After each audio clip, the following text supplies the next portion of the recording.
Salam sejahtera untuk kita semua. Yang terhormat Ketua Umum IJMA, Bapak Raffles Ginting, SEMAK. Yang kami hormati Bapak narasumber, yaitu Bapak Dr. Nicholas Renaldo, SEMM. Dan juga yang saya hormati rekan-rekan panitia, serta hadirin peserta webinar yang berbahagia. Puji syukur kita panjatkan kehadirat Tuhan Yang Maha Esa karena pada pagi hari ini, Minggu 24 Agustus 2025, kita dapat berkumpul dalam webinar penelitian berbasis data sosial memahami perubahan sosial melalui analisis media sosial. Untuk kegiatan pada pagi hari ini, akan memiliki beberapa tahapan, yaitu diawali dari pembukaan, menyanyikan lagu Indonesia Raya, pembacaan doa, pembacaan profil IJMA, sambutan Ketua Umum IJMA, pembacaan tata tertib selama webinar, lalu sesi promosi Warta IJMA, pengenalan narasumber dan juga moderator, pemaparan materi, sesi diskusi, dan diakhiri dengan penutup. Oke, baik untuk efisiensi waktu, maka tahap selanjutnya kita masuk ke dalam tahap eh, menyanyikan lagu Indonesia Raya. Kepada panitia yang bertugas, saya persilahkan.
Oke, baik.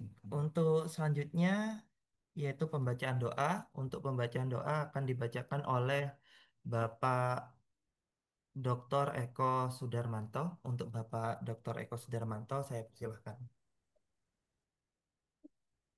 Baik, terima kasih Pak Tommy atas waktunya. Bismillahirrahmanirrahim. Assalamualaikum warahmatullahi wabarakatuh. Bapak Ibu yang berbahagia, sebelum kita lanjutkan acara kita pada pagi hari ini, mari kita berdoa menurut agama dan keyakinan kita masing-masing, dan akan saya pandu menurut cara Islam. Bismillahirrahmanirrahim. Alhamdulillahirrahmanirrahim. Allahumma sholli ala Muhammad wa ala ali Muhammad. Ya Allah, pada kesempatan mulia ini, kami berkumpul dalam kegiatan webinar yang diselenggarakan oleh IJMA dengan tema penelitian berbasis data sosial, memahami perubahan sosial melalui analisis media sosial. Ya Allah, Tuhan yang Maha Mengetahui, kami menyadari bahwa perkembangan teknologi dan media sosial telah membawa perubahan besar dalam kehidupan masyarakat.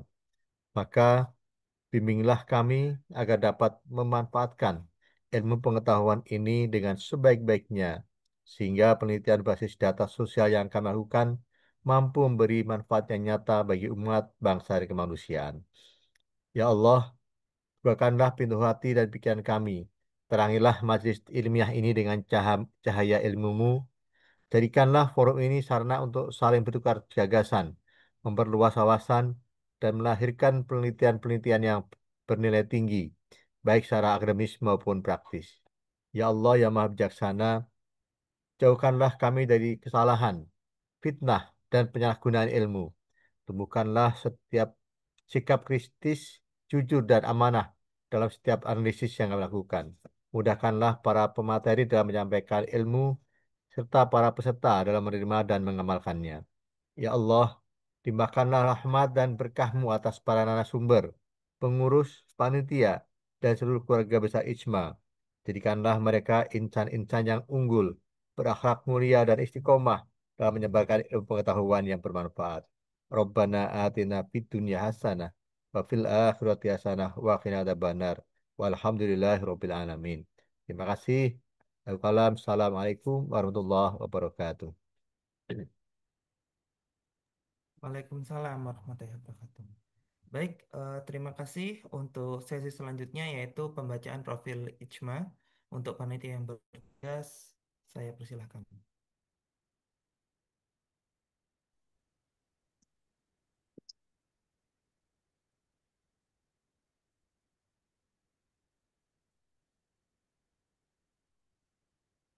Baik, terima kasih. Assalamualaikum warahmatullahi wabarakatuh. Selamat pagi semuanya. Warahmatullahi Ya, selamat wabarakatuh. pagi. Panitia mohon share, saya tidak bisa share untuk profil. Ya, baiklah. Untuk profil Ijma, motonya adalah bersatu, bersinergi, dan berkolaborasi.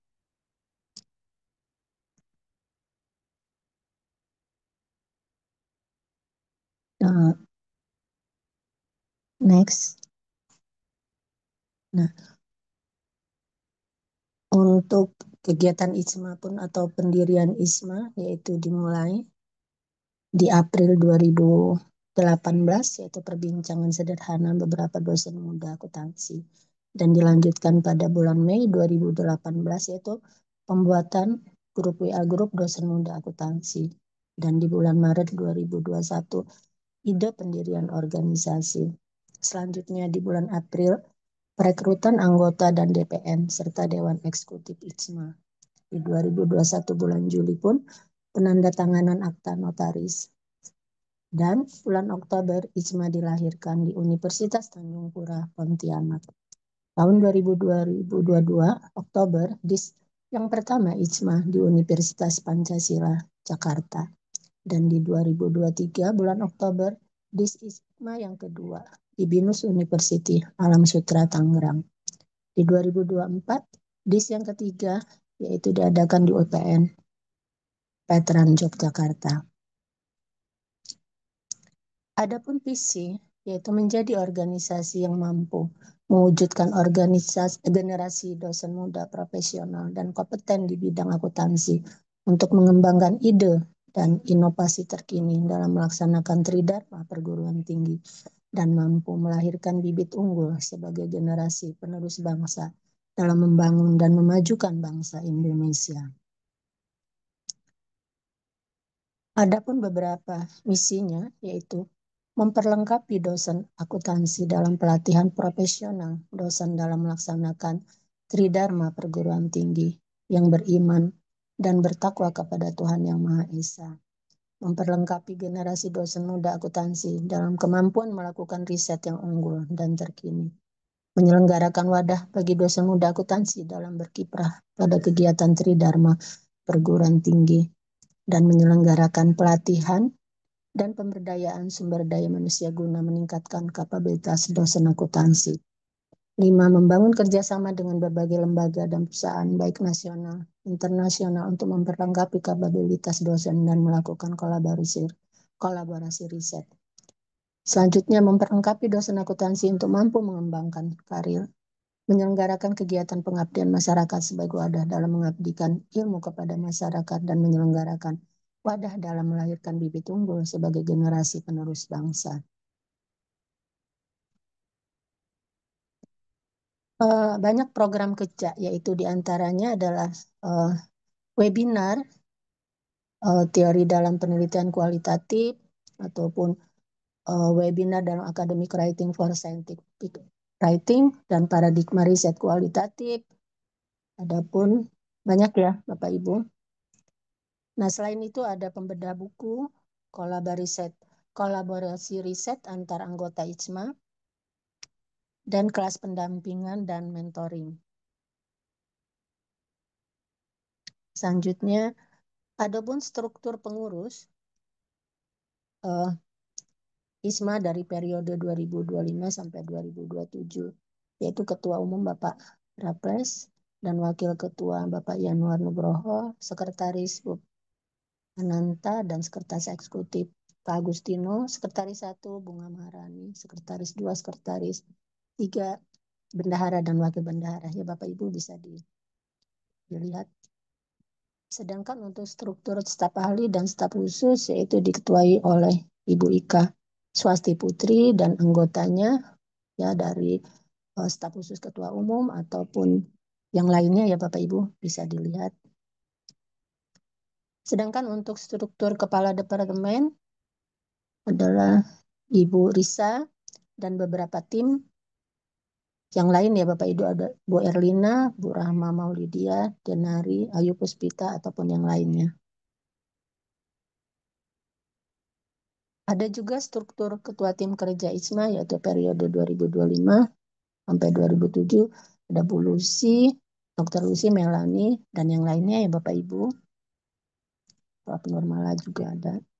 Sedangkan struktur koordinator wilayah ISMA periode 2025 sampai 2007 yaitu ada koordinator wilayah 1 ya, Pak Dr. Nicholas dan Aditya Pradana, dan lainnya itu adalah koordinator untuk wilayah 2 dan sampai dengan wilayah ke-13 ya. Jadi masing-masing kita baru sampai dengan koordinator wilayah 13. Mudah-mudahan tahun depan bisa bertambah ya Bapak Ibu.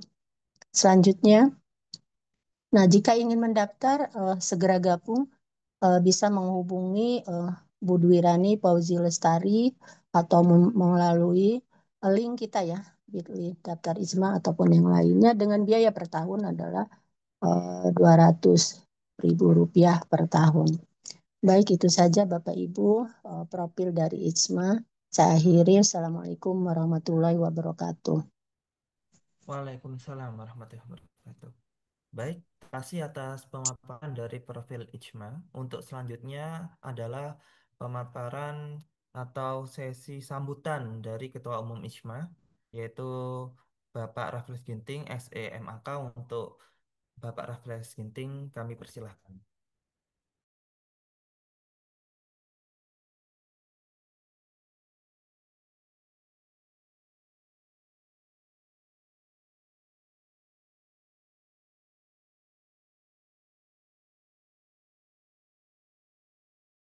Oke, apakah suara saya terdengar, Mas Tommy? Oke, sudah terdengar? Ya, selamat pagi Bapak Ibu yang terkasih. Pertama-tama marilah kita panjatkan puji dan syukur kehadirat Tuhan Yang Maha Esa. Atas berkat dan rahmatnya kita dapat berkumpul melalui media virtual Zoom pada hari ini Minggu 24 Agustus 2025 bersama-sama melaksanakan rangkaian dari Disnatalis keempat yang akan diadakan di Surabaya. Ya, jadi kita punya 3 rangkaian kegiatan, yaitu pekan webinar Rabu, Sabtu, dan Minggu. Nah, hari ini topik kita sangat menarik ya, berkaitan dengan penelitian berbasis data sosial, bagaimana memahami perubahan sosial melalui analisis media sosial. Terima kasih kepada pemateri kita yang sangat luar biasa, kepada Bapak Dr. Nicholas Leonardo, dan kepada seluruh petugas serta panitia yang sudah mempersiapkan kegiatan pada pagi hari ini dengan sangat baik. Bapak Ibu, seperti yang kita ketahui bahwa Ikatan Cendekiawan Muda Akuntansi terus dan selalu berkonsisten melahirkan program yang berkualitas, salah satunya di bidang penelitian dan publikasi, ya Bapak Ibu ya. Nah, kalau kita berbicara berkaitan dengan publikasi pasti tidak jauh-jauh dari riset ya. Jadi ketika kita mempublikasikan ya, harus ada hasil riset yang berkualitas. Nah, materi pada pagi hari ini sangat menarik ya. Bagaimana kita menyusun penelitian berbasis data sosial. Nah, seperti yang kita ketahui bahwa riset-riset sekarang ini lebih kekinian ya Bapak Ibu ya. Lebih memanfaatkan media sosial ya.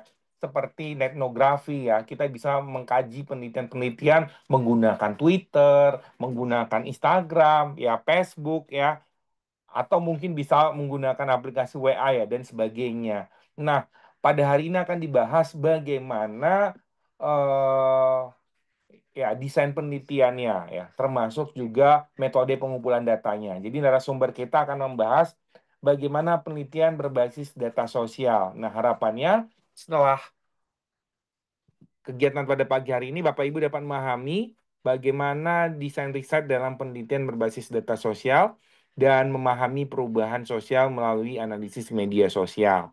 Itu saja yang dapat saya sampaikan. Akhir kata saya mengucapkan terima kasih dan dengan resmi kegiatan pada siang hari ini dengan topik penelitian berbasis data sosial, memahami perubahan sosial melalui analisis media sosial, saya kembalikan kepada Bapak Tommy Rizky. Oke, baik. Terima kasih atas sambutannya dari Bapak Flash Ginting. Untuk selanjutnya yaitu saya izin untuk membacakan dari tata tertib kegiatan webinar pada pagi hari ini. Saya izin untuk share screen dahulu. Baik, ini merupakan tata tertib dari kegiatan webinar IJMA pada hari Minggu 24 Agustus 2025. Untuk untuk yang harus dilakukan selama webinar berlangsung, pertama mikrofon dan kamera, peserta wajib mematikan mikrofon atau dalam kondisi mute saat pemateri sedang berbicara, kecuali saat sesi tanya jawab. Peserta tidak diperkenankan membagikan screen atau mengganggu jalannya webinar tanpa izin host atau panitia. Ketiga, kamera boleh diaktifkan bila memungkinkan dengan latar dan penampilan yang pantas. Etika peserta, gunakan bahasa yang baik, sopan, dan profesional dalam chat box atau saat berbicara. Peserta diperboleh mengajukan pertanyaan melalui fitur chat atau fitur raise hand sesuai arahan moderator. Hindari mengganggu jalannya webinar dengan mengirimkan komentar atau pertanyaan yang tidak relevan. Dokumentasi dan rekaman webinar ini akan direkam untuk dokumentasi. Dengan mengikuti webinar, peserta dianggap telah memberikan izin untuk didokumentasikan. Sertifikat dan absensi, sertifikat hanya diberikan kepada peserta yang pertama, telah mengisi form pendaftaran dan absensi kehadiran. Kedua, mengisi formulir evaluasi di akhir acara. Link absensi akan dibagikan oleh panitia saat sesi berlangsung dan tidak dikirimkan ulang. Jadi, Bapak Ibu sekalian jangan keluar masuk di Zoom, harus kegiatan ini dari awal sampai akhir. Sertifikat dikirimkan ke email peserta dalam waktu maksimal H+14 hari kerja setelah acara selesai. Ketentuan sertifikat lebih lanjut disesuaikan dengan ketentuan panitia. Oke, baik. Untuk selanjutnya, sesi foto bersama. Untuk foto bersama, silahkan untuk panitia yang bertugas dapat mempersiapkan untuk melakukan screenshot dalam kegiatan sesi dokumentasi. Bapak Ibu sekalian, saya harapkan untuk melakukan open kamera dulu sebentar untuk didokumentasikan. Silakan Bapak Ibu open kamera terlebih dahulu agar bisa didokumentasi bersama. Yuk, kita tunggu Bapak Ibu sekalian agar terlihat wajahnya yang tanpa cantik ya, jangan disembunyikan terus. Bisa ditampilkan wajah-wajahnya. Oke, baik. Untuk panitia yang bertugas, bisa dibantu untuk melakukan screenshot. Saya izin untuk memandu. Saya hitung. Satu, dua, tiga. Satu kali lagi, Bapak Ibu sekalian, saya izin untuk memandu lagi. Satu, dua, tiga. Oke, terima kasih. Bapak Ibu sekalian, apabila mau off cam kembali, disilahkan. Mau on cam, kami sangat menghargai. Baik, untuk selanjutnya saya izin untuk membacakan Warta Ijma. Oke, saya izin untuk share screen kembali, Bapak Ibu sekalian. Ini merupakan warta dari Ijma, yaitu Ijma Weekly Insight. bersatu, bersinergi, dan berkolaborasi. Kita next. Oke, sebentar.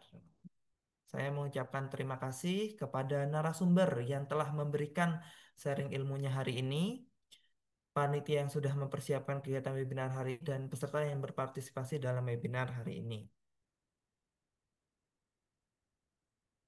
Terdapat door prize menarik, yaitu kesempatan memenangkan door prize menarik bagi Bapak Ibu yang aktif. Pertama, mengisi link presensi. Kedua, mengisi link evaluasi. Door prize akan diundi pada Disnatalis Ijma keempat. Sobat Cendekia, mari ikuti Oke. rangkaian kegiatan sepekan bersama ICMA yang akan berlangsung mulai Sabtu, tanggal 23 Agustus. Oke, baik. Untuk kegiatan sepekan Ijma, itu ada beberapa kegiatan, yaitu eh, dari hari Sabtu 23 Agustus 2025 ada Unlocking Insight, teori penelitian kualitatif untuk hasil luar biasa dengan pemateri Prof. Dr. Lili Purwanti. Dan yang kita lakukan hari ini yaitu pada tanggal 24 Agustus, yaitu yang berbasis data sosial. Lalu untuk hari Rabu, yaitu ada wawancara kualitatif berkualitas, teknik penyusunan pertanyaan dan penggalian data publikasi Scopus. Nah, bagi Bapak Ibu yang tertarik di Scopus dengan menggunakan data kualitatif dengan pemateri luar biasa itu Profesor Dr. Lili Perwanti.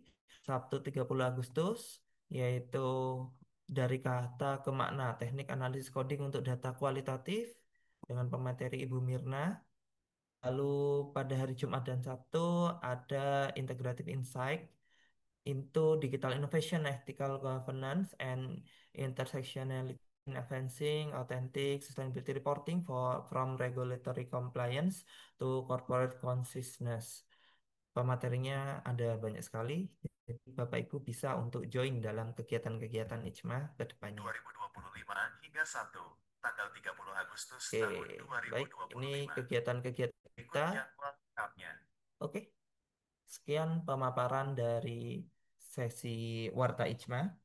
Untuk selanjutnya yaitu sesi yang ditunggu-tunggu yaitu sesi materi. Tapi sebelum sesi materi ini, maka saya izin untuk eh, memperkenalkan dari moderator kita pada pagi hari ini. Saya izin untuk memperkenalkan. Beliau merupakan Ibu Dr. Armiani SEMAK. Beliau lahir di Bima dan juga beliau memiliki pendidikan di STIE AMM Mataram, S2 di UNRAM Universitas Mataram, dan S3 di UNER atau Universitas Airlangga. Untuk pengalaman beliau, beliau merupakan owner Madu Hutan, anggota tim KAP Hairunas NTB, dosen di berbagai kampus di NTB, dan dosen pada STI AMM Mataram NTB. Baik, untuk selanjutnya saya berikan sesi ini kepada moderator untuk memimpin atau memandangnya kegiatan diskusi pada pagi hari ini. Kepada Ibu moderator, saya persilahkan. Ya, terima kasih. Terima kasih pada MC Bapak Tommy Rizky Ijal Kurnia, SEM, Ya, SA. Izal Kurnia. Terima kasih banyak atas kesempatannya. Mohon izin, saya mungkin buka dengan pantun ya, supaya lebih fresh kita. Pagi hari mendaki Gunung Rinjani, melihat Cakep, matahari terbit terasa damai sekali. Mari cakep. kita ikut webinar ISMA ini, supaya wawasan bertambah dan hati berseri. Oke, Oke. Assalamualaikum warahmatullahi wabarakatuh. Selamat pagi. Waalaikumsalam warahmatullahi wabarakatuh. Selamat pagi dan salam sejahtera untuk kita semua. Puji syukur kita panjatkan kehadirat Allah Subhanahu wa taala karena atas rahmat dan karunia-Nya kita dapat berkumpul dalam kegiatan Pekan Webinar Nasional Disnatalis keempat ITSMA yang diselenggarakan pada hari ini, Minggu 24 Agustus tahun 2025. Webinar kali ini mengangkat tema yang sangat menarik, yaitu penelitian berbasis data sosial, memahami perubahan sosial melalui analisis media sosial. Tema ini memang sangat relevan ya dengan perkembangan zaman, di mana media sosial tidak hanya menjadi sarana komunikasi, tetapi juga sebagai sumber data penting yang bisa dimanfaatkan untuk memahami dinamika sosial serta fenomena perubahan masyarakat. Oke, saya sudah diperkenalkan sama Bapak apa namanya MC tadi. Oke, untuk mungkin saya izin share ya untuk narasumbernya.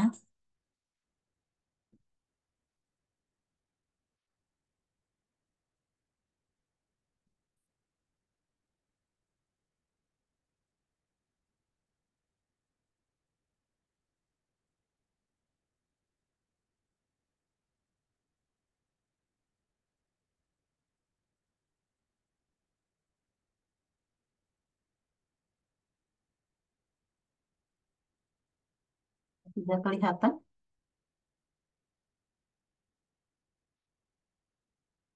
Kelihatan, Bu. Ya. Udah Ibu. Eh, Oke. Oke. Narasumber kita yang sangat luar biasa ya, Bapak Asisten Profesor Dr. Nicholas Renaldo SEMM.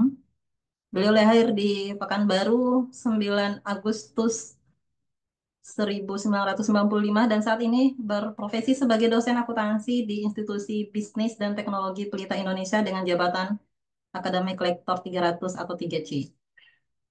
Eh, Mungkin saya singkat aja ya karena beliau cukup banyak sekali CV-nya. Beliau dari sisi pendidikan, beliau S1-nya akuntansi di STIE Pelita Indonesia dari tahun 2013 sampai 2017. Magister Manajemen Keuangan di STIE Pelita juga di tahun 2017 sampai 2018. Doktor Akuntansi di Universitas Trisakti 2021 sampai 2024. Dan saat ini juga menempuh Sarjana Sistem Informasi di Universitas Terbuka dari tahun 2020 dia.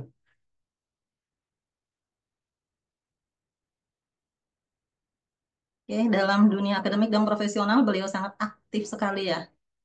Eh, Salah satu di antaranya beliau itu adalah Ketua International Conference on Business Management and Accounting ICOBIMA, reviewer dan editor di berbagai jurnal internasional, serta beliau adalah memiliki lebih dari 135 publikasi di Google Scholar dengan 2045 citasi dan hak indeksnya 26 poin, serta tercatat di Scopus 5 artikel dengan 8 citasi, hak indeksnya 2, dan Sinta 1637 skor. Lumayan wow. Beliau juga meraih berbagai penghargaan, di antaranya Best Lecturer in Institut Bisnis and Teknologi Pelita Indonesia sebanyak 4 kali dari 2021 sampai 2023, Best Paper dan Best Presenter pada IKOBIMA 2022 sampai 2024, Best Lecturer Under 30 in Indonesia tahun 2024, bahkan pernah dinobatkan sebagai Best Speaker di International Forum on Digital Economy and Technology Advent 2024. Oke, selain itu beliau juga aktif sebagai konsultan akuntansi dan pajak, sekaligus terlibat dalam penelitian berbasis digital seperti pengembangan Smart Eco Laser dan Smart Greenhouse. Oke, materi yang apa namanya dipaparkan oleh beliau sangat relevan banget dan sangat kita butuhkan. Eh, dan beliau adalah seorang akademisi muda berprestasi dengan segudang publikasi dan pengalaman internasionalnya. Baiklah, tanpa kita berpanjang kata, mari kita sambut atau kita antusias ya, penuh antusias kepada Bapak Asisten Profesor Dr. Nicholas Renaldo, SEMM. Waktu dan layar kami persilakan.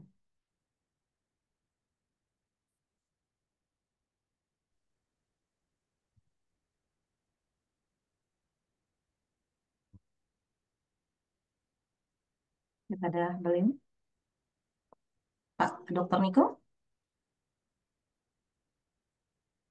Halo, apakah suara saya terdengar jelas? Sudah Pak, silakan. Oke, saya izin nanti pakai dua device. Selamat pagi, Ibu Dr. Arni. Salam kenal, Bu. Ya, Pak.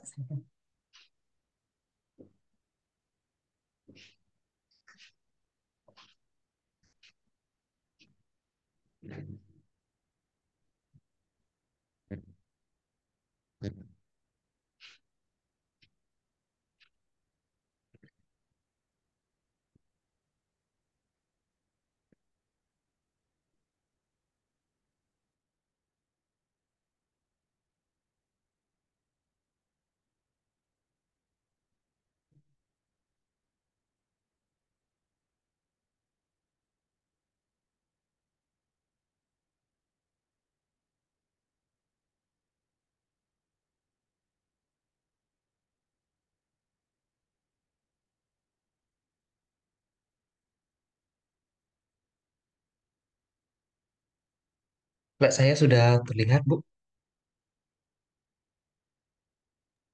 Sudah, silakan Bapak. Sudah terlihat ya.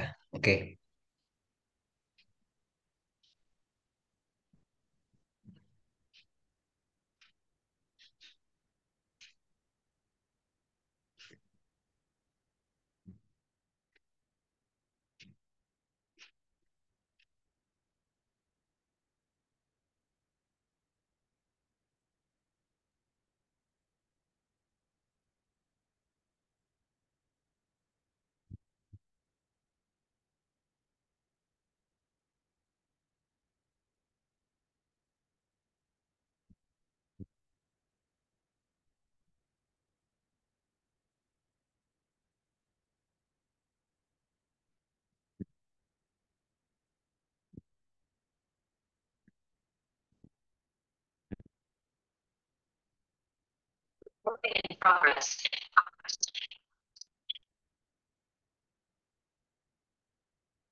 Selamat pagi pada panitia dan saya hormati kepada Bapak Tua Hikmah, Bapak Raffles Ginting atas terselenggaranya kegiatan pada pagi ini.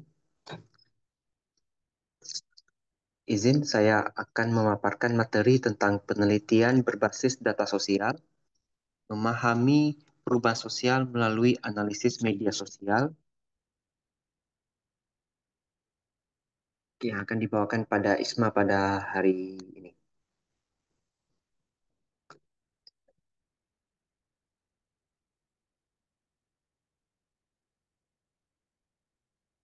Berikut adalah profil saya yang tadi sudah dibacakan oleh Dr. Agni.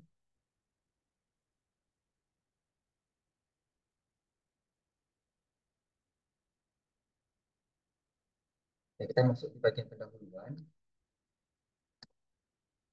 Jadi konteks utamanya itu adalah kita hidup di era digital di mana media sosial telah menjadi ruang utama interaksi masyarakat. Setiap hari, jutaan data tercipta dalam bentuk teks, gambar, video, hingga jaringan interaksi yang menggambarkan pola komunikasi, opini, dan perilaku sosial. Mengapa penting? Karena media sosial tidak lagi sekadar wadah untuk berbagi cerita pribadi, melainkan juga sumber data sosial yang kaya. Data ini mencerminkan dinamika masyarakat secara real-time, mulai dari isu politik, tren budaya, perilaku ekonomi, hingga respon terhadap krisis. Tujuan materi kita ini, kita akan membahas bagaimana data media sosial dapat dimanfaatkan dalam penelitian berbasis data sosial, khususnya untuk memahami perubahan sosial yang terjadi di masyarakat.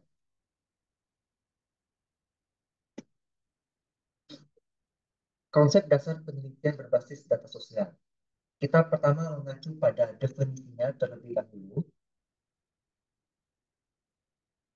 Social Data Driven Research adalah pendekatan penelitian yang memanfaatkan data sosial digital, khususnya dari media sosial, sebagai sumber utama untuk memahami perilaku, opini, dan dinamika masyarakat. Sumber data bisa dari beberapa platform seperti Twitter atau X. Ini untuk opini cepat dan trending topics. Dari Facebook untuk interaksi komunitas dan diskusi panjang. Instagram dan TikTok itu untuk tren visual dan gaya hidup, budaya yang populer di dunia. Untuk YouTube itu konten video dan komentar publik. Forum, blog, atau marketplace itu diskursus dan perilaku konsumen. Adapun karakteristik media sosial, dan terutama di bagian data, yang pertama itu real time. Data mengalir setiap detik.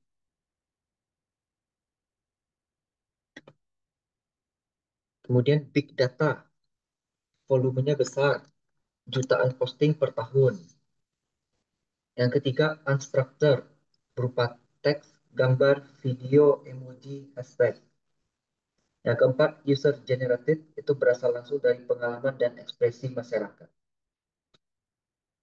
Perbedaan dengan data survei atau data resmi, kalau data survei resmi itu terstruktur, representatif, periodik, tapi butuh waktu dan biaya tinggi. Kalau data media sosial, dia cepat, besar, dinamis, tapi tidak selalu representatif secara demografi.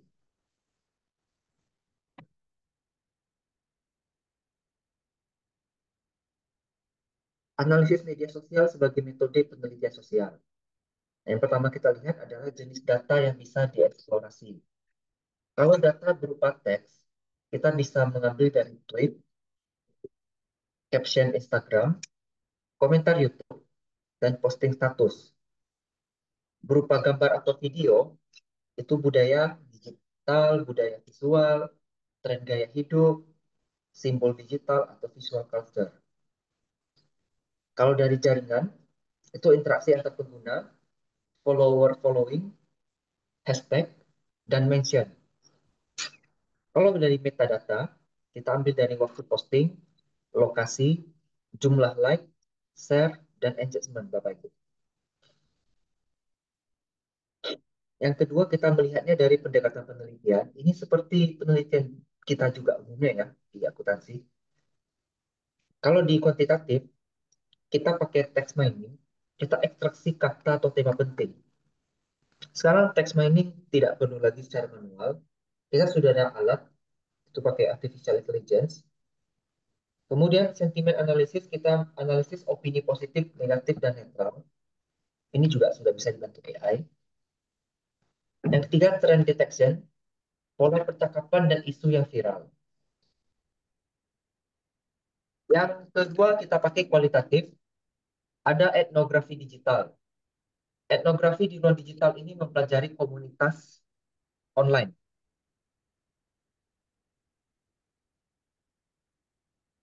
Yang berikutnya masih di kualitatif, ada discourse analysis, analisis wacana, framing isu, dan narasi publik. Yang ketiga, mixed method, itu integrasi analisis statistik dengan interpretasi kualitatif. Contoh narasi dalam komentar publik, mengukur frekuensi hashtag, seperti itu.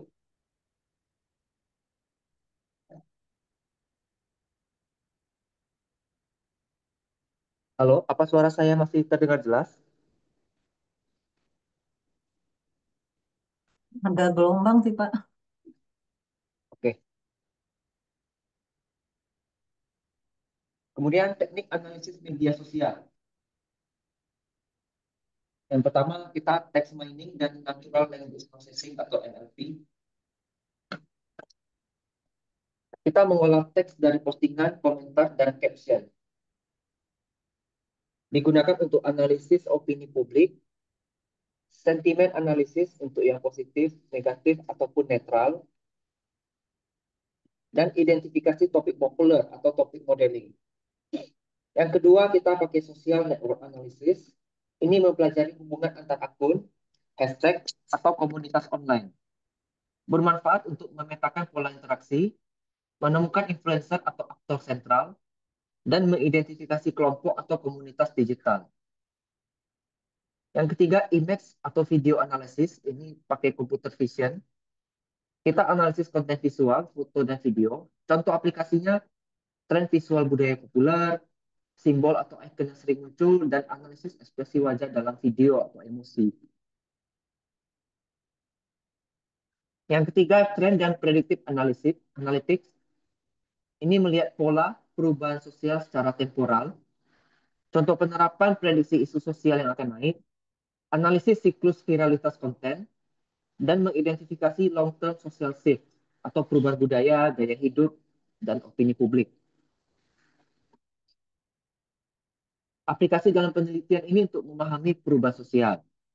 Contoh, gerakan sosial dan politik kita bisa pakai analisis hashtag dan percakapan publik. Contohnya, Save KPK di Indonesia itu sempat viral waktu itu. Dan di luar negeri ada juga di Amerika seperti Black Lives Matter, ini karena ada isu diskriminasi. Ini bisa mengungkap dinamika mobilisasi massa, framing isu, dan opini publik. Kemudian ada perubahan budaya dan gaya hidup. Kita mengamati tren konsumsi, mode, musik, hingga bahasa gaul digital. Media sosial mencerminkan cepatnya perubahan nilai dan simbol budaya yang populer. Yang ketiga, krisis dan bencana. Analisis persepsi publik terhadap pandemi COVID-19, vaksinasi, atau bencana alam. Data medsosnya bisa digunakan untuk memantau kepanikan, solidaritas, dan kebutuhan masyarakat secara real-time. Yang keempat, ekonomi digital. Ini memahami perilaku konsumen online, menganalisis brand perception, kepuasan pelanggan, hingga tren belanja digital. Yang kelima, isu lingkungan dan keberlanjutan. Meneliti diskursus publik terkait climate change, polusi, atau energi terbarukan. Kita bisa melihat bagaimana masyarakat membantu kesadaran ekologis di ruang digital.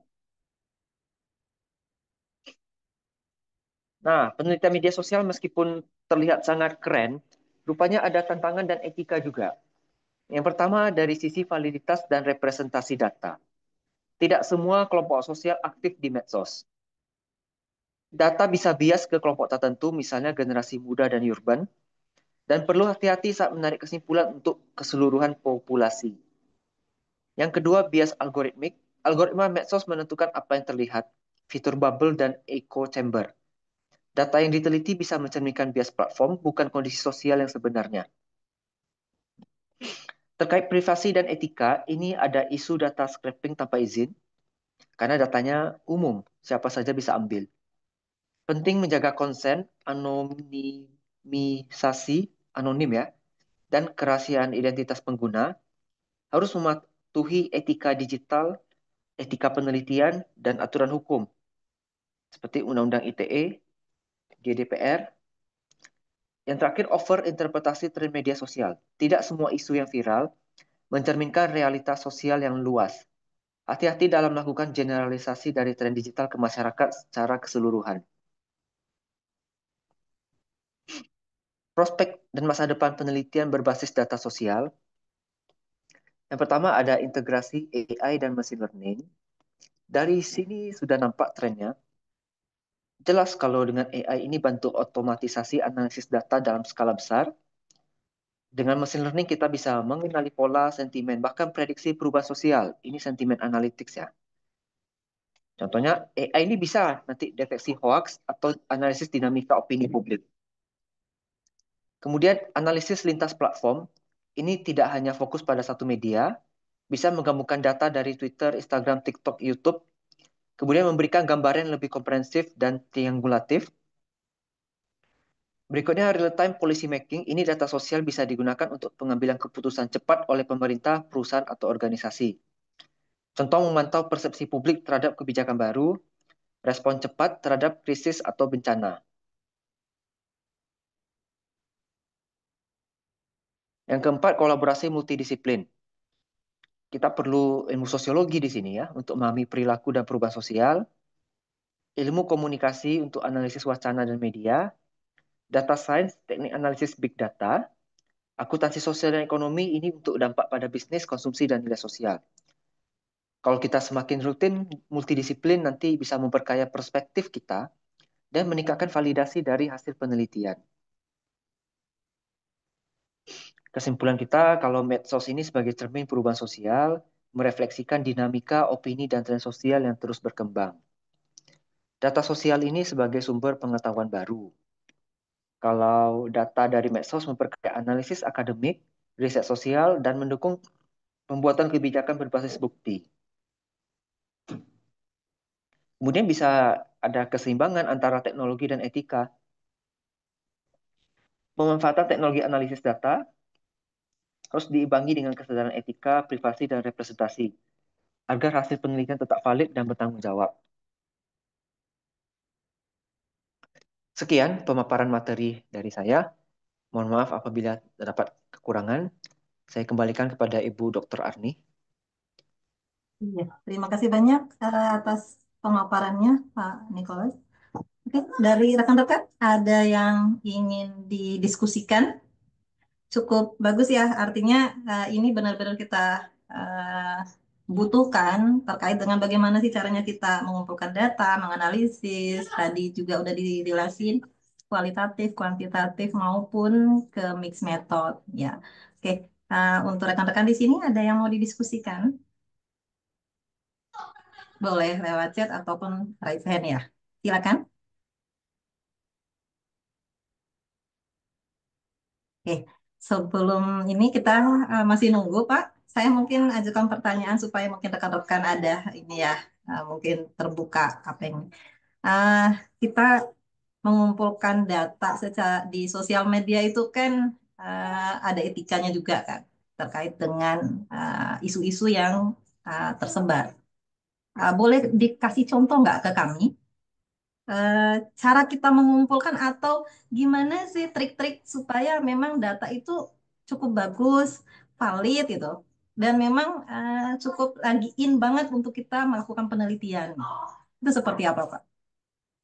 Ya, terima kasih Bu Dr. Arni atas pertanyaannya. Kalau kita mau ngumpulin data, misalnya nih kita fokus di satu platform dulu, Twitter contohnya atau X ya sekarang namanya. Di situ keunggulannya kan menggunakan hashtag. Kita searching berdasarkan hashtag. Misalnya hashtag kan berarti simbol pagar ya. Pagar Indonesia. Kita cari. Nanti akan banyak itu berita tentang Indonesia. Sekarang lagi viral ini tentang gaji DPR ya. Di mana-mana saya Ya, lihat itu dulu terus yang muncul ya. DPR Itu kan, sama gaji guru, Pak. ya. Nah, kita nanti cari hashtag gaji DPR, hashtag gaji guru, hashtag gaji dosen, dan seterusnya. Nanti ketemulah semua cerita-cerita dari netizen yang membahas tentang gaji guru, yang membahas tentang gaji DPR. Nah, dari situlah kita bisa dapat datanya nanti. Dan apakah valid? Ya, kalau data dari medsos itu validitasnya masih belum bisa dipenuhi 100%. Tentu harus kita uji lagi melalui triangulasi ataupun metode uji validitas untuk kualitatif lainnya. Ada banyak metodenya, salah satunya triangulasi, diskusi Pakar, FGD, ya ada beberapa metode tuh, cuma saya kurang paham. Biasanya ada teman tuh memang khusus dia konsennya di kualitatif. Kalau saya sementara ini masih di kuantitatif dan mixed method. Kalau full kualitatif belum saya. Oke, ya Pak, sudah ada di chat Pak. Cukup bagus nih penanyanya dari Ibu Flora Hosio ya. Oke, terkait untuk waktu penelitiannya, biasanya tuh berapa lama sih terkait isu dan validnya yang harus kita teliti di sosial media? Artinya kan mungkin misalnya informasi sekarang atau isu sekarang tuh kan misalnya gaji dosen lah gitu atau gaji guru gitu. Itu kira-kira Hmm. berapa lama jaraknya kita bisa mengumpulkan data tersebut sehingga memang ada jedahnya gitu. Oke, gimana Ya, Pak? jedanya dibilang berapa lama susah karena ini sifatnya booming. Sifatnya tuh mendadak besar, nanti mendadak menghilang beritanya. Jadi waktu yang paling tepat ya pada saat itu juga.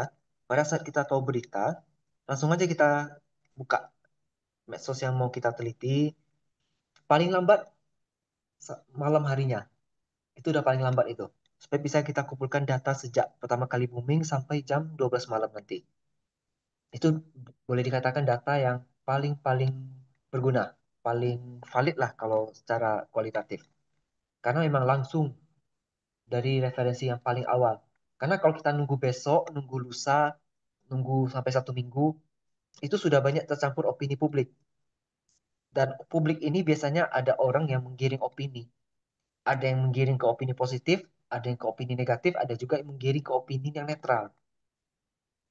Kalau kita mau cari fenomena, harus pada saat yang hari itu juga. Itu yang bisa saya sarankan, Ibu Flora Hosio. Ya. Ya, berarti kan hitungan jam ini Pak ya. Ketika kita Hit- mengambil data itu untuk isunya saja menghitung jam. Tapi ketika sudah masuk netizen-netizen atau komentar, itu gimana cara kita apa ya menyaring data tersebut Pak? Artinya kan ada pergerakan data di situnya. Ketika misalnya awalnya data itu misalnya jam 10 malam, kita ngambil sampai di jam 12 besok paginya atau jam 7 pagi itu sudah bergerak semua data-data tersebut atau mungkin ada komen dari netizen. Itu gimana caranya kita mengantisipasi ataupun menyaring data-data tersebut? Atau atau bagaimana cara kita menarasikan di penelitian kita ketika netizen ataupun komentar-komentar itu mulai muncul. Itu gimana, Pak?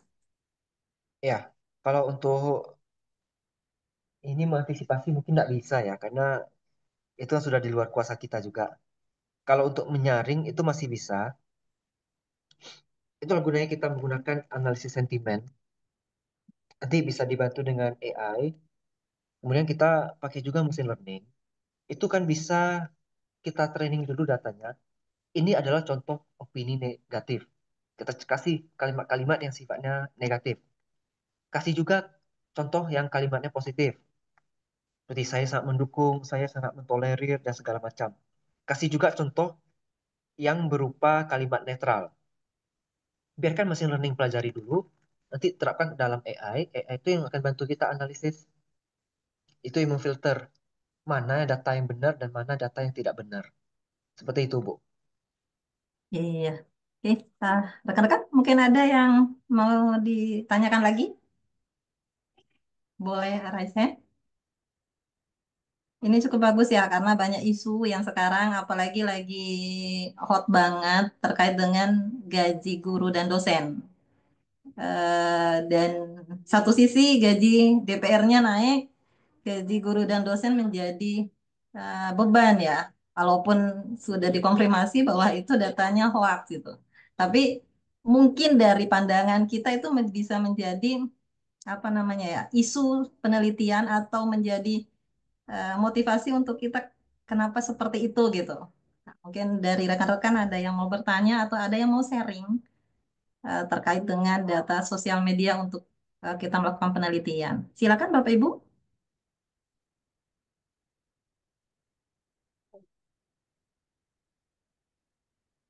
atau boleh di chat juga boleh.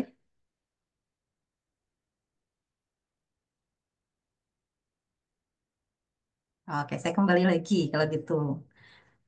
Pak Nicholas, kalau misalnya kita ngambil dari sosial media itu yang misalnya kan kita penelitian terkait dengan isu-isu yang sangat hot pada saat itu. Apakah worth it nggak dengan ketika kita mau publish ke jurnal-jurnal apa namanya misalnya jurnal Scopus atau Sinta 1 2 itu masih bagus nggak gitu? Dan gimana cara kita bisa tembus ke arah itu gitu? Mungkin bisa di-sharing ya untuk pengalaman-pengalaman Pak Nicholas. Silakan Pak. Ya, terima kasih. Kalau untuk bisa tembus ke level Scopus ya, itu harus level nasional, Bu. Yang memang viralnya tingkat nasional. Kalau viralnya tingkat lokal sih belum bisa kalau untuk Scopus. Sinta 1, Sinta 2 pun sekarang sudah mintanya internasional semua, berdasarkan pengalaman pribadi. Dan trik bagaimana bisa dia tembus Scopus itu sebenarnya tergantung bagaimana kita menulis. Itu lihat juga dari kualitas tulisan kita. Data bagus pun kalau kemampuan menulis kita kurang, nanti Scopus juga nggak mau terima.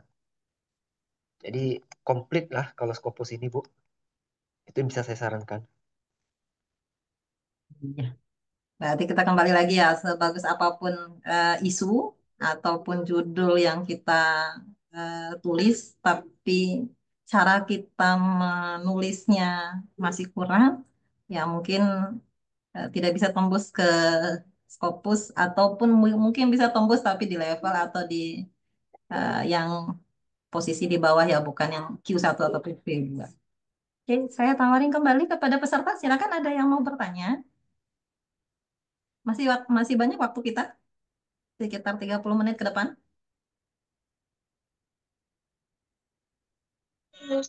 Izin bertanya, Ibu Moderator.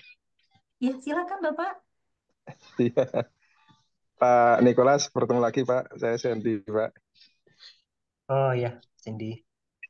Iya, Pak Nikolas, saya ingin bertanya. Ini kan kaitan dengan apa? Studi media sosial ya ini tadi, Pak. Ini kan kita banyak ketahui, Pak. Jadi kalau kita bicara tentang media sosial ini, kalau kita lihat kondisi politik di Indonesia ya, Pak ya, seperti kemarin ada gaji DPR naik, gitu ya, Pak ya. Itu pasti akan selalu ada apa ya, isu-isu lain yang dimunculkan gitu Pak, yang kita apa ya, kita bisa ketahui bahwa seperti ternyata ada OTT KPK gitu Pak ya kemarin. Kemudian yang isu yang lama-lama juga ketika ada kemarin apa ya, kemudian ada diiringi juga dengan isu yang perselingkuhan pejabat inisial RK gitu Pak ya. Lah, kalau kita mau meneliti seperti itu, Pak, ya mungkin yang kaitannya dengan hal-hal seperti politik itu, Pak. Ini kan kita meneliti di pinggir jurang gitu, Pak. Nah, itu kira-kira bagaimana, Pak, tipsnya? Maksudnya dari Pak Nikolas ini biar kita bisa meneliti, kita bisa mendapatkan data yang spesifik, kemudian kita juga bisa melakukan penelitian yang dalam, tapi kita bisa apa meminimalisir resiko gitu Pak ya. Karena ini kan kita meneliti di pinggir jurang gitu Pak, berkaitan dengan hal yang sensitif begitu. Terima kasih Pak. Terima kasih Pak Sandy.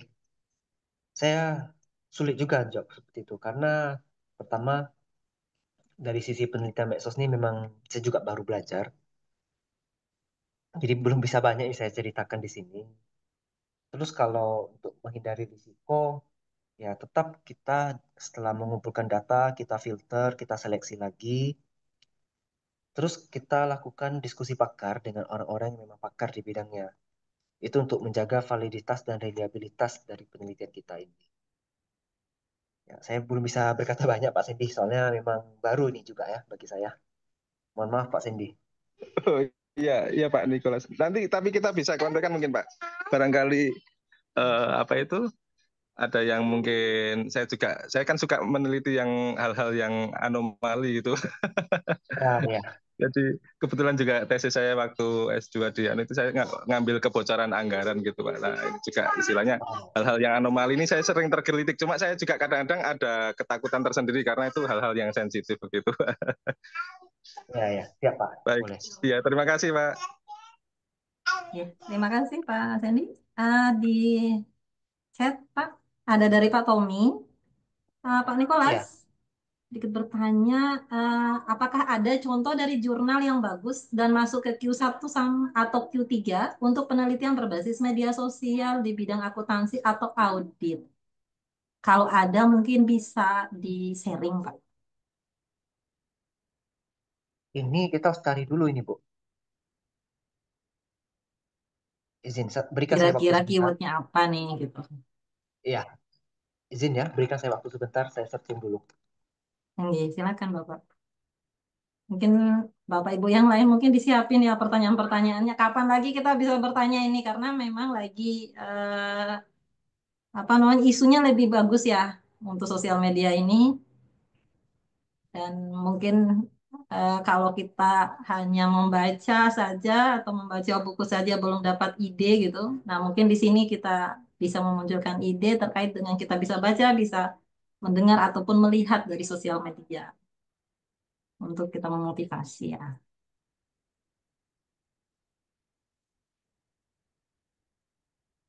Iya. Sebentar Pak Hairul. Mungkin Pak Nicholas lagi cari dulu data untuk Q1 atau Q3. Baik, Ibu.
Oke, saya sudah dapat.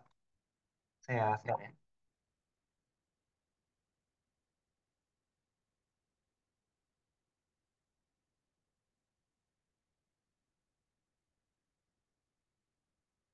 Ini artikel yang terbit di Taylor and Francis. Saya belum cek ini Q berapa, tapi kalau Taylor Francis pasti sudah Q kebanyakan. Biasanya levelnya Q satu Mohon Q dua maaf, kalau Pak Nicholas, belum bisa kebaca dari kamu layarnya. ya loadingnya. Bapak-bapak yang lain sudah bisa kelihatan? Belum, Bu. Belum ya. Mohon maaf, Pak. Ya,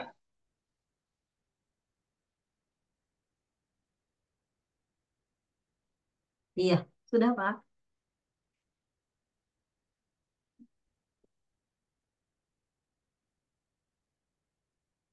sorry, tadi salah tekan. Tadi sempat bisa.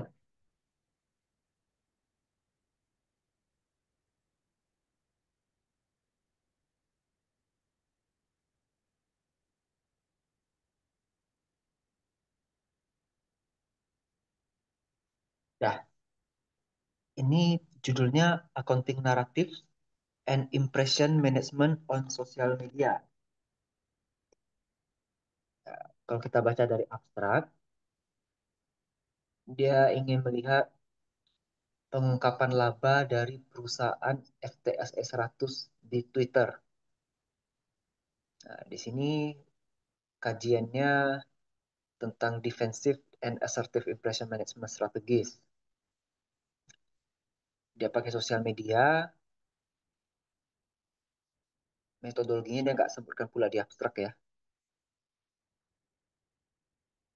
Jadi temuannya mengatakan bahwa perusahaan meminimalisir disclosure dari negative information, tapi menerapkan berbagai pola dan teknik diseminasi untuk meningkatkan informasi yang positif.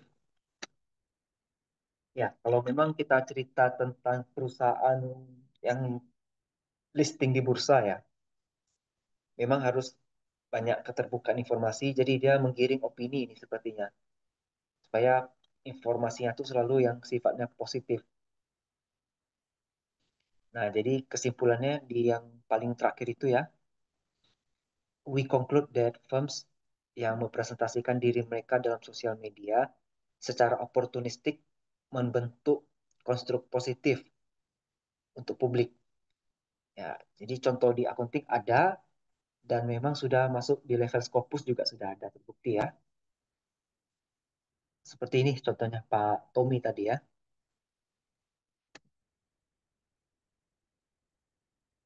Ya, bagaimana Pak Tommy? Sudah ada di Scopus, tapi kita belum bisa ngecek apakah dia berada di Q1 sampai ataupun Q4. Kita belum bisa ngecek ya. Mungkin nanti bisa kita cek masing-masing aja untuk di apa Cimago ya. Oke, gimana Pak Tommy? Ada Oh iya, yang bisa? izin Bu, hanya mau nanya sedikit Bu, Pak Boleh. Nicholas, kalau berbasis media itu mungkin boleh dijelaskan ya Pak, mungkin step-stepnya apakah cuman kita ambil dari media tertentu terus kita rangkum atau gimana Pak ya? Mungkin yang bagus ya Pak untuk kita nulis berbasis media itu. Mungkin saya agak kurang mengerti juga sih Pak itu. Ya, terima kasih Pak Tommy. Pada dasarnya tetap sama seperti kita uji di kuantitatif ataupun kualitatif yang biasa, kita perlu responden, perlu data. Nah, kebetulan ini datanya langsung tersedia melalui hashtag di media sosialnya. Tinggal kita tarik aja datanya, Pak. Kita bikin hashtag tertentu, misalnya hashtag gaji guru. Nanti muncul, ya itu datanya kita copy. Terus kita analisis lah secara kuantitatif atau secara kualitatif sesuai metodologi kita, Pak. Gimana, Pak Tommy? Mungkin maksudnya gini Pak Nicholas. Kalau kita penelitian apa namanya primer ya, kan kita sudah bisa ada bayangan bahwa kita nyebarin kuesioner, angka-angkanya sudah bisa kita ada bayangan. Tapi kalau data di sosial ini, sosial media ini gimana sih cara nariknya? Terus kan itu kan berbentuk narasi. Nah, cara kita menganalisisnya seperti apa? Mungkin itu mungkin yang harus sedikit kami diberi Oh, pencerahan gitu. ya, sebenarnya data medsos ini kan sudah tersedia ya. Kita tinggal ambil. Berarti dia kategorinya data sekunder. Data sekunder itu sama seperti data ya kita ngolah data keuangan, bursa efek. Kita download laporan keuangan, terus kita tarik data-data yang kita perlukan, misalnya total aset, total Oke. liabilitas, total likuiditas. Nah, kalau di uji media sosial ini ya sama. Data yang sudah ada kita copy, terus apa yang mau kita ambil dari situ? Opini positifnya, opini negatifnya, atau opini yang netral, atau ada kata kunci tertentu, seperti kita lakukan konten analisis, kita mau cari orang yang ada mengucap kata guru, kata dosen, kata DPR, kata gaji, seperti itu. Sama prinsipnya dengan data sekunder. Oke, oke. Ya. Gimana Pak Tommy? Atau Eh, rekan-rekan yang lain udah bisa ditangkap? oke, Bu, oke, oke. Hmm. Cuman saya agak bingung gini Pak. Misalnya gini, katakanlah kalau kita mungkin dari YouTube Analysis gitu Pak, misalnya mengenai suatu fenomena gitu Pak, tapi dari wawancara dari beberapa YouTube atau itu mungkin si A ngomongnya A, si B ngomongnya B, si C ngomongnya beda lagi gitu loh Pak. Nah itu kalau kita bermain opini kita di situ itu bisa nggak ya Pak kira-kira atau gimana Pak ya kira-kira kalau opini diri pribadi kita dimasukkan di penelitian gitu Pak. Sejauh mana gitu Pak kalau dalam konten media sosial itu kita bermain opini gitu Pak dari pribadi sendiri gitu Pak. Karena misalnya dari komen A, misalnya A, komen B, B, komen C, C beda-beda, tapi kita punya pemikiran sendiri bahwa yang benar tuh ini gitu Pak. Nah itu gimana Pak? Sejauh mana Pak kalau penelitian kayak gitu Pak? Iya, terima kasih Pak Tommy. Kalau kita kita sebagai peneliti jangan beropini, Pak. Nanti takutnya tidak valid. Kita mengambil opini dari si A, si B, si C, terus kita rangkum, kita uji, baru kita simpulkan. Kita jangan sampai beropini pribadi, Pak. Itu beda nanti konteksnya. Karena ini penelitian sifatnya ilmiah. Responden biarkanlah mereka beropini sesuai dengan dengan pemikiran mereka masing-masing. Nah, untuk uji ilmiahnya itu baiknya gimana ya Pak? Untuk misalnya pengujian opini di media gitu Pak. Itu gimana ya Pak? Yang sebaiknya gitu Pak supaya valid gitu. Nah, Ada software kualitatif yang NVivo atau Atlas TI. Itu memang dikhususkan untuk kualitatif, Pak.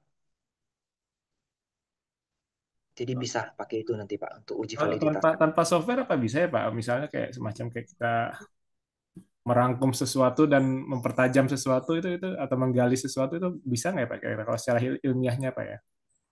Secara ilmiah bisa, tanpa software juga bisa. Hmm. Kita panggil ahli, ahli yang pakar di bidangnya. Berarti ini pakar ilmu sosial, ilmu sosiologi nanti, Pak. Oke oke Pak, siap-siap. Ya mungkin Ya, kembalikan ke moderator Pak. Iya. Ya, terima kasih Pak Tommy. Selanjutnya Pak Hairul, silakan Bapak. Baik, terima kasih Ibu Moderator. Kepada Bapak Nikolas, saya ingin menanyakan berkaitan dengan ini Bapak. Ini konteks pembicara diskusi kita atau webinar kita ini berkaitan dengan penelitian berbasis data sosial, memahami perubahan sosial melalui analisis media sosial. Nah, sekarang kita tahu juga bahwa media sosial ini juga kan ada fenomena buzzer Pak di dalamnya itu. Dalam artian kalau sudah buzzer yang memasukkan berita-berita opini dalam media sosial, nah ini kan ada unsur kepentingan dalam artian kepentingan siapa yang membiayai dia sehingga dia membangun opini dalam media sosial.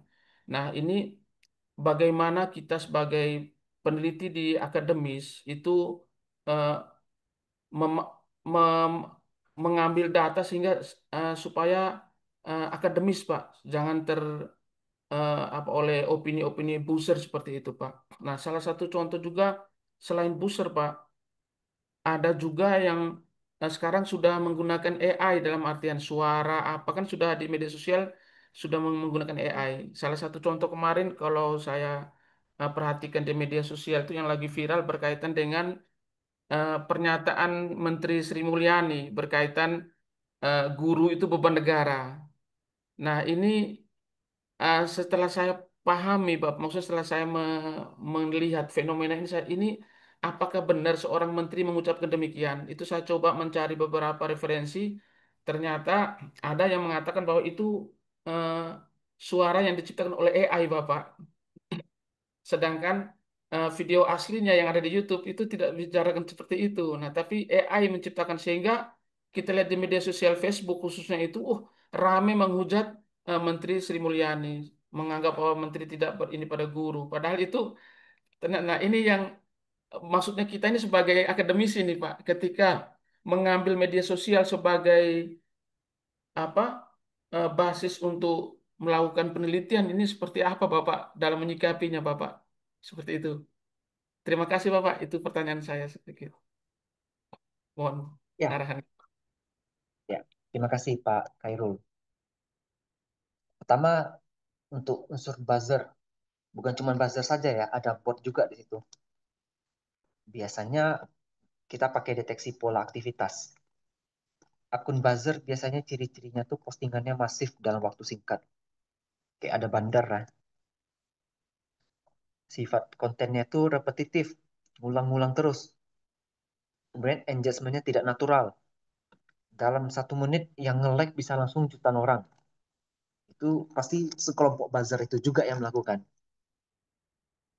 Kita pakai juga tools social network analysis. Bisa lihat mana akun organik dan mana yang akun terpusat pada cluster buzzer itu. Jadi pakai social network analysis. Kemudian kita pakai teknik filtering dan cleaning data. Kita pakai teknik bot detection, misalnya bot meter atau NLP based detection. Ini udah ke machine learning jatuhnya. Setelah itu baru kita data cleaning, baru kita analisis. Terus mengenai manipulasi konten. Kita harus bandingkan dengan sumber resmi. Misalnya press release, website kementerian, atau media arus utama yang kredibel. Kemudian fast checking tools. Gunakan platform mengecek fakta, misalnya cek fakta, Snopes, Google Fact Check Explorer, Google Fact Check Explorer. Kemudian computer vision dan metadata analysis. Ini kita pakai analisis metadata berupa waktu, perangkat, editing, atau pola pixel untuk mendeteksi adanya rekayasa untuk gambar atau video. Jadi strategi supaya penelitian kita itu tetap bagus dari hoax ataupun dari buzzer. Pertama, kita transparansi metodologi, kita jelaskan bagaimana datanya dikumpulkan, bagaimana buzzer atau hoax itu kita filter, Pak. Kemudian lakukan triangulasi data, kombinasikan data medsos, survei, wawancara, dan data resmi agar datanya valid. Dan etikanya pastikan hasil penelitian kita tidak hanya ikut tren viral, tapi benar-benar mencerminkan kondisi sosial yang sah. Seperti itu, Pak Khairul, yang bisa saya sampaikan. Baik, terima kasih Pak. Ini sangat bermanfaat sekali Bapak. Tadi ada satu, mohon maaf Pak, boleh saya lanjut bertanya kembali yang tadi Bapak sampaikan deteksi apa Bapak yang pertama itu?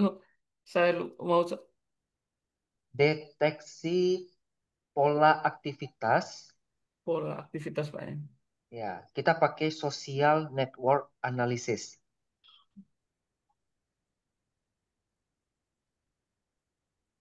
Baik Pak, terima kasih Pak. Pak Khairul, dosen di bidang apa, Pak? Kalau boleh tahu. Saya kepakaran di manajemen pemasaran UMKM perikanan Bapak. Oh, Iya, bagus itu, kebetulan. Pak. Iya, Spesifik ya. kebetulan. Iya Bapak.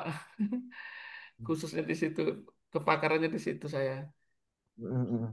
Kemudian kebetulan ada teman di akuntansi, Ijma ini sering aktif dalam melakukan webinar berkaitan dengan medpen-medpennya. Ini yang akhirnya saya berkecimpung di sering mengikuti webinar-webinar Ijma.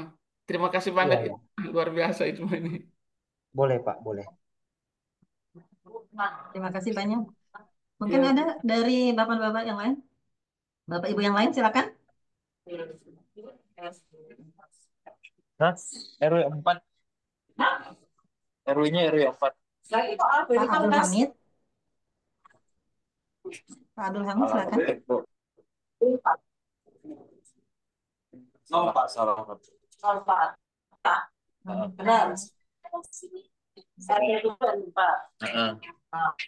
Mungkin malah salah ketik dulu. Mohon maaf Pak Abdul Hamid, bertanya atau gimana?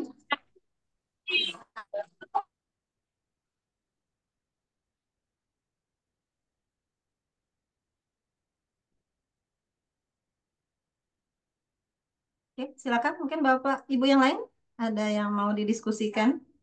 Cukup bagus ya, karena ini adalah peluang kita untuk bisa menambah, apalagi dengan menganalisis aktivitas apa segala macam tadi ya. betul-betul Silakan Bu. Bapak Ibu. Kalau boleh Bu, boleh nambah gini Pak. Yang tadi Bapak Boleh silakan. menyebutkan beberapa kayak tools apa itu, menurut saya itu sangat bermanfaat Bapak. Mohon kalau bisa diulangi lagi karena untuk penelitian media berbasis data media sosial ini pasti sangat membutuhkan itu Bapak. Tadi bagus makanya saya sampai mencatat itu. Ini sangat penting bukan cuma untuk di akuntansi, kayak ini hampir semua eh, bidang ilmu kalau berkaitan dengan media sosial pasti membutuhkan ini Bapak. Jadi mohon untuk bisa diulang kembali Bapak berkaitan dengan untuk mengantisipasi eh, hoax dan pusher tadi Bapak. Ya, biar jelas saya ketik aja di chat ya, Pak. Oh ya Ya, baik itu Pak. lebih bagus Pak. Betul-betul sekali Ya, Bapak. biar Terima kita kasih bisa sekali. langsung copy ya. Iya baik Ibu, terima kasih Ya, Ibu. terima kasih. Oke, silakan. Mungkin ada dari rekan-rekan yang lain, Bapak Ibu yang lain, silakan.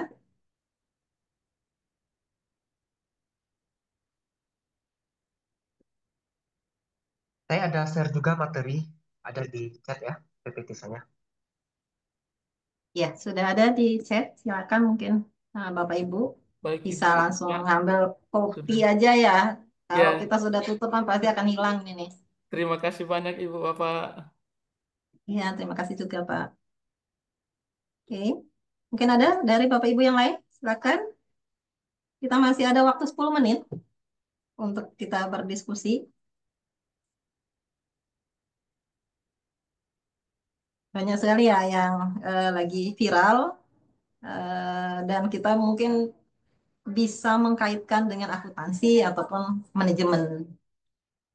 Yang saya pantau dari sosial media yang lagi booming sekarang itu DPR sama dari Ibu Menteri ya walaupun sudah dikonfirmasi sama yang mungkin yang sedikit mungkin lokal masih lokal tetapi agak panjang juga itu terkait dengan Kabupaten Pati karena di situ ada pajaknya. Mungkin itu juga menjadi ide untuk kita karena isu pertama itu adalah pajak 250% sehingga di demo. Nah, itu bagaimana caranya kita apa namanya membuat penelitian secara bagus dan bisa tembus ke Scopus ataupun setidaknya ke Sinta 2 ataupun 1. Silakan Bapak Ibu.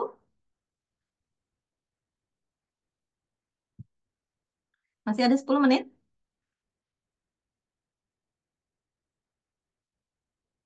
Atau mungkin ada pertanyaan atau mungkin saya bertanya lagi ya sama Pak Nicholas.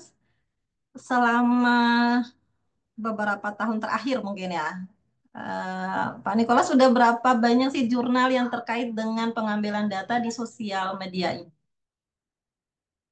Karena penelitian Bapak kan cukup banyak ya, baik di Scopus maupun di Sinta, dan itu sudah ribuan. Citasinya juga sudah banyak.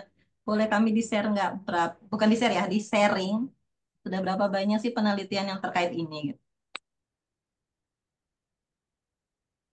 Ya, Ya kan Bapak? Belum diaktif sama Simut? ya halo. Ya.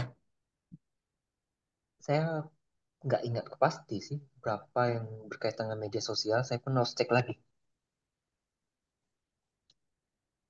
Karena memang agak jarang saya teliti itu. Oh, jarang.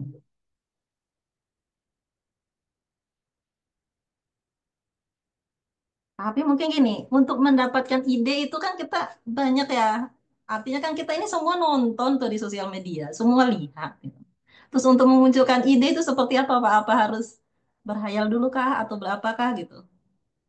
Sehingga muncul ide yang cukup memang bagus di saat itu gitu. Oh, ya kita sering buka medsos, Bu. Buka Instagram kan biasanya yang paling viral tuh biasa sudah disetting muncul paling atas. Seperti itu, Bu. Kayaknya saya media sosial saya nggak pernah deh, Bu. Belum pernah saya buat. Ah gitu, oke.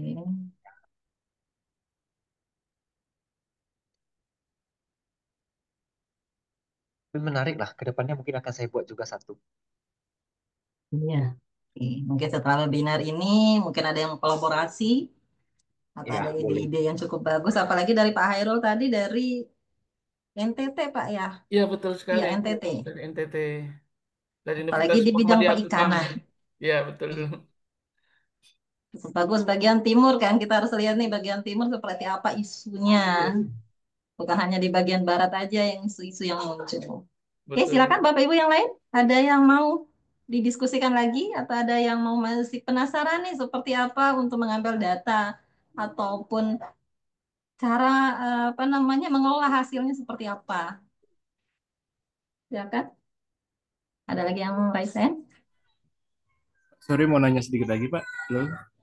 Iya, Ya, silakan. oh ya, saya nanya sedikit deh. Dulu, Pak, kalau misalnya penelitian berbasis media tuh, misalnya kita menganalisis suatu kasus korupsi gitu. Nah, misalnya kasus korupsi terus kita menguji teori floating angel misalnya gitu, Bu. Nah, kemudian ada pengakuan beberapa dari di YouTube itu dari interviewer dari dalam dan luar negeri terus kita ambil polanya dan kita kira-kira menciptakan suatu teori baru. Oh, ternyata memang ada lagi nih teori baru apa korupsi sebenarnya dari hasil beberapa wawancara. Nah, itu gimana Pak menurut Bapak ya kalau kayak gitu ya. Dan sebenarnya seharusnya yang bagus itu gimana sih Pak kalau misalnya kita menganalisa dari konten media YouTube atau beberapa media gitu Pak. Itu sih Pak, saya mau tanya sedikit Pak. Eh, Ya, ya Pak Tumi, terima kasih. Ya, itu kalau misalnya dari short triangle yang ada tentang tiga faktor penyebab itu ya. iya. Atau ada juga Ya, cloud hexagon gitu kan ada juga lagi Pak itu gitu. iya, ya, bisa. Kita nanti kan secara teori kita bandingkan dengan sentimen yang ada di dalam video YouTube itu, apa betul atau tidak ya dia memenuhi kriteria yang fraud triangle, hexagon segala macamnya itu. Dan kalaupun nanti terbentuk satu indikator baru dari hasil analisis itu, ya itu boleh juga, Pak. Itu bisa menjadi novelty dengan syarat hasil kajian kita itu wajib divalidasi. Ya, dengan banyak metode ya, triangulasi, diskusi pakar, FGD, Nah, ataupun pakai aplikasi ya. itu Itu aku boleh. agak bingung tuh Pak. Validasinya itu seperti apa sih yang bagus itu Pak? Mungkin boleh diterangkan lebih jelas ya Pak untuk validasi secara ilmiahnya Pak. Secara ilmiah paling bagus itu ke diskusi pakar, Pak. Kita cari pakar yang memang secara teoritis paham mengenai audit, fraud, atau korupsi. Dan satu lagi dari sisi praktisi. Itu udah paling bagus kalau dari pandangan saya selama ini. Apabila kita nggak dapat kenalan pakar Pak, mungkin dari pendapat-pendapat pakar di konten media terus kita bandingkan tuh gimana Pak kira-kira? Nggak bisa, Pak. Tetap harus ada pakar yang kita ajak diskusi. Harus ada data primer kita ketemu pakarnya gitu Pak. Betul, Pak. Betul. Seperti itu. Secara ilmiah memang nggak bisa Pak. Misalnya si pakar kan pernah komentar A, B, C, D itu gitu. Kayak, dari situ kita kutip gitu Pak. Kayak gitu Pak. Tetap nggak valid ya Pak kalau kayak gitu ya. Masih kurang. Karena diskusi pakar tuh ya kita harus berdiskusi langsung dengan pakarnya. Hmm, hmm, Tidak oke. apa-apa, Bapak bisa diskusi pakarnya dengan akademisi juga nggak masalah. Tapi kalau ada praktisi, itu jauh lebih baik. Dan pakarnya ini memang yang tingkatannya tuh memang sudah tinggi. Contohnya, kalau kita lihat dari Google Scholar-nya sudah di atas kita. Nah, itu bisa kita anggap sebagai pakar juga. Atau dia punya banyak Scopus, itu juga bisa kita katakan sebagai pakar. Pokoknya tingkat pakarnya tuh harus satu level lebih tinggi dari kita, Pak. Jadi menguji teori, menguji fenomena dengan mengkonfirmasi ke pakar gitu Pak ya istilahnya. Iya, Pak. Oh, Benar. oke oke. Iya iya. Oke siap siap Pak Nikolas. Terima kasih Pak itunya jawabannya. Sama-sama. Iya iya. Boleh saya Ya, tambah sedikit, Bu? ya silakan mungkin yang terakhir. Begini, tadi penyampaian Pak Nikolas itu eh, sama persis dengan fenomena saya ketika dalam penelitian disertasi saya kemarin. Jadi betul yang disampaikan bahwa uji validitas memang dibutuhkan apa namanya diskusi dengan pakar. Kita tidak bisa mengambil statement pakar karena yang kita ingin diskusikan di situ adalah konteksnya kita gitu, konteks penelitian kita. Makanya perlu kita sampaikan secara langsung kepada pakar atau akademisi tadi yang disampaikan itu, kemudian dengan praktisi juga itu, sehingga hasil yang kita dapatkan nanti itu betul-betul objektif dalam artian atau valid, tidak subjektivitas informan atau subjektivitas kita sebagai peneliti. Itu saja sih Bapak, Ibu tambahan dari saya. Jadi masuk saran dari Pak Nikolas tadi itu sangat relevan sekali menurut saya. Karena memang tidak kayak tadi disampaikan Pak siapa tadi yang bilang boleh nggak saya kutip dari pernyataan itu kan pernyataan secara umum Bapak. Tapi yang dimaksud oleh Pak Nikolas tadi adalah ketika kita bisa menyampaikan eh, apa fenomena kita, data-data primer kita ke pakar. Nah, mungkin penjelasan pakar nanti berbeda lagi nanti sesuai dengan konteks yang sedang kita teliti seperti itu. Baik, terima kasih Ibu, Bapak. Ya, terima kasih banyak. Oh iya, sorry, Oke. saya jadi kepikiran lagi. Nah Pak, sebenarnya kalau secara penelitian itu Pak, untuk eh, seberapa jauh sih kita boleh bermain opini gitu Pak, ilmiah gitu Pak? Apa nggak boleh sama sekali? Atau mungkin ada kadar tertentu yang memang kita boleh dan oke gitu di dalam bidang ilmiah, opini kita main di situ Pak? Mungkin saya Kalau mau tanya sih opini, Pak Nikolas, opini pribadi gitu Pak. kalau opini pribadi jangan, Pak. Kita biarkan saja kita ambil opini orang, tapi kita jangan keluarin opini kita. Itu udah beda konteksnya kalau kita sih seorang peneliti. opini orang kita olah. Itulah kita sebagai peneliti. Oke. Oh, mungkin Berarti sama, maksudnya Bapak, berarti mohon sama maaf sekali. ini kita diskusi. Mungkin maksudnya Bapak ini apa maksudnya pernyataan kita Bapak hasil dari mungkin reflektif seorang peneliti barangkali begitu Pak ya. Iya, benar rangkuman dari kita kali Pak ya, semacam kayak gitu ya. Reflektif dari hasil kita melihat, mendengar atau membaca kemudian itu seperti apa Bapak Nikolas mungkin apakah opini Oh, apa dikatakan opini atau bukan seperti itu mungkin pernyataan. Mungkin seberapa jauh bisanya kita gitu Pak gitu. Heeh. Secara ilmiah itu dianggap ilmiah Reflektif. gitu Pak. seberapa jauhnya, mau sejauh apapun boleh. Yang penting ada validasinya. Yang kita paparkan juga sudah harus divalidasi oleh pakar atau di FGD. Betul, betul. Jadi kalau sejauh mau hanya pun sedikit saja, tapi kalau tidak ada divalidasi ya itu tetap tidak boleh dalam penelitian. Kita bicara secara umum saja ini. Konsepnya seperti itu. Jadi balik lagi konsepnya validasi ke pakar gitu Pak ya. Iya, Ya. pakar kan satu orang pun ya minimum lah. Oke, oke baik Pak Nikolas ya. Ya, sudah Bapak Ibu? Bapak, sudah Pak Tommy? Oke oke Bu Armi, kembali ke Bu Armi ya. Ya, terima kasih banyak. Mungkin pertanyaan terakhir Pak, terkait dengan apa yang kita teliti ya. Mungkin misalnya nih, isu yang pertama kita bisa nangkap bahwa contohnya pernyataan dari Ibu Menteri bahwa gaji guru itu adalah beban. Itu kan ada beberapa jarak waktunya, kalau nggak salah berapa hari gitu. Tiba-tiba itu adalah hoax. Misalnya kita sudah melakukan penelitian dan sudah kita mulai nulis nih terkait dengan etika. Nah, itu seperti apa etika yang kita dapatin atau kita lakukan? Karena awalnya kita sudah percaya bahwa itu statement dari Ibu Menteri, ternyata beberapa hari kemudian atau misalnya beberapa minggu kemudian ternyata hoax. Nah, menurut Pak Nicholas, etika sebagai peneliti itu seperti apa?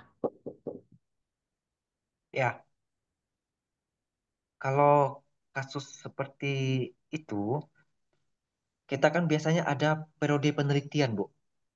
Kita teliti sampai dengan tanggal sekian. Berarti sampai berita-berita atau sumber-sumber sampai tanggal sekian itu saja yang kita olah. Hmm. Kalaupun nanti rupanya ada terjadi perubahan, ya kita kalau memang belum diterbitkan, ya kita perpanjang lagi periode penelitian kita untuk merevisi kembali atau untuk menyangkal hoax tersebut.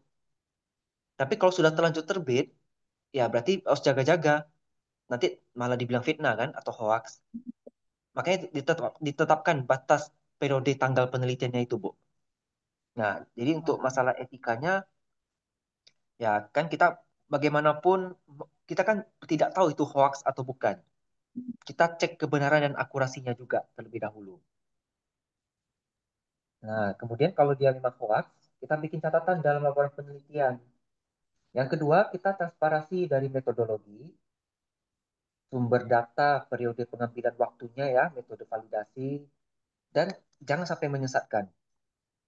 Nah, ini kembali lagi, kalau sudah terlanjur, kita harus kritis jadi orang ya, termasuk peneliti. Apalagi kita ini dosen, kita ini panutan mahasiswa. Kemudian kita reposisi fokus analisis kita. Pernyataan menterinya tuh bagaimana hoax terbentuk, bagaimana masyarakat bereaksi, bagaimana buzzer memanipulasi isu. Untuk etika akademiknya kita harus terbuka, kita refleksi pada diri kita sebagai peneliti dan kita objektif. Jangan menyalahkan subjek, ya, jangan subjektif, harus objektif. Ya, itu yang bisa saya sarankan, Bu, Dokter Arni. Iya, terima kasih banyak. Oke, mungkin itu saja ya karena waktu yang tidak mengizinkan kita untuk berpanjang lagi. Mungkin di lain waktu kita akan kumpul lagi ataupun kita akan sharing-sharing lagi ilmunya. Ilmunya yang cukup banyak dan cukup bagus terkait dengan penelitian sosial media ataupun isu-isu yang cukup bagus untuk kita teliti. Oke, mungkin alhamdulillah ya kita sampai di penghujung acara ini. Izinkan saya menutup dengan sebuah pantun karena tadi buka dengan pantun ya.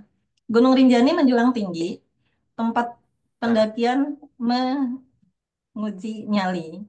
Walau betul. webinar telah selesai di sini, semoga silaturahmi tetap abadi dan ilmu bisa Amin. kita Amin. manfaatin.